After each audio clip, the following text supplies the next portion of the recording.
Everyone, this is Nandini. எங்கடா Nandini back தூக்கிட்டு கிளம்பிட்டான்னு பார்க்குறீங்களா? சொல்கிறேன். பட் அதுக்கெலாம் முன்னாடி என்னை பற்றி நல்லா தெரிஞ்சவங்களுக்கு, என்னோடய க்ளோஸ் சர்க்கிள், இவங்களுக்குலாம் வந்து நல்லா தெரியும். நந்தினினா பயங்கரமாக ஒரு எக்ஸைட் ஆகிற ஆள்னு.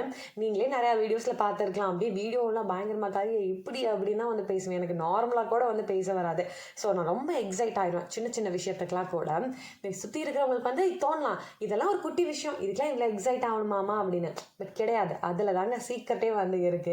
நான் என் லைஃப்பில் நடக்கிற குட்டி குட்டி நல்ல விஷயத்துக்கு கூட ரொம்ப ஹாப்பியாக ஃபீல் பண்ணுவேன், ரொம்ப எக்ஸைட் ஆவேன். ஸோ தட் அது எனக்கு இன்னும் நிறையா அதே விஷயங்களை வந்து கொடுத்துருக்கு. இப்போ எந்த விஷயத்துக்கு வந்து நான் எக்ஸைட் ஆனேன் அப்படின்னு கேட்டிங்கன்னா, லாஸ்ட் வீக் எங்களோட அப்பார்ட்மெண்ட்டில் வந்து ஸ்டால் போட்டிருந்தேன். நான் எக்ஸ்பெக்ட் பண்ணதை விடவே சூப்பராக போச்சு என்னோட ஸ்டாலு. அண்ட் இன்னொரு ப்ரோ டிப் நான் சொல்கிறேன் கேளுங்க.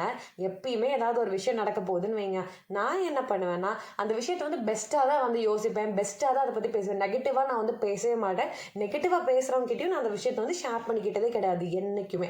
பிகாஸ் அந்த விஷயத்தை நான் பெஸ்ட்டாக பண்ணணும், பெஸ்ட்டாக நடக்கும் அப்படின்னு நான் யோசிக்க அந்த விஷயம் நான் நினைக்கிறத விட பெஸ்ட்டாக தான் போயிருக்கு. என்றைக்குமே வந்து கீழே நெகட்டிவாக வந்து போனதே வந்து கிடையவே கிடையாது.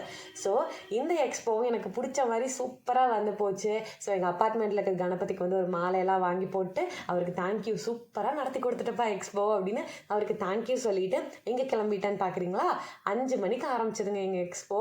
கீழே போய் ஃபுல்லாக போட்டு ஸோ நான் திரும்ப வீட்டுக்கு வரையில் ஒரு 11:15 ஆகிடுச்சு. எல்லாத்தையும் எடுத்துகிட்டு லிஃப்ட்டில் ஒரு வழியாக வீட்டுக்கு 5th ஃப்ளோருக்கு வந்து நாங்கள் வந்து சேர்ந்தாச்சு.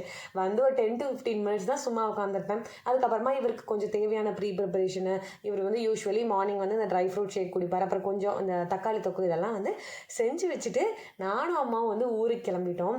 11:30 குக் பண்ண ஆரம்பித்தேன். ஒரு 12ங்கும் போது எல்லாம் முடிஞ்சிச்சு. 1:30 கிளம்பி நான் 2 o'clock வந்து ஏர்போர்ட்டுக்கு வந்தாச்சு. ஆஸ் யூஷுவல் மார்னிங் வந்து கோயம்புத்தூரில் வந்து இறங்கினேன். நம்ம அன்னபூர்ணாக்கு போகாமல் நான் வீட்டுக்கு வரதே கிடையாது. போய் எனக்கு பிடிச்ச ஸ்வீட்லாம் வாங்கிட்டு வீட்டுக்கு வந்து பிரியாக்கா வந்து கிஃப்டோடு போய் எழுப்ப போனேன் பர்த்டேக்கு. பட் அவங்க வந்து எந்திரிக்கிற மாதிரி தெரில.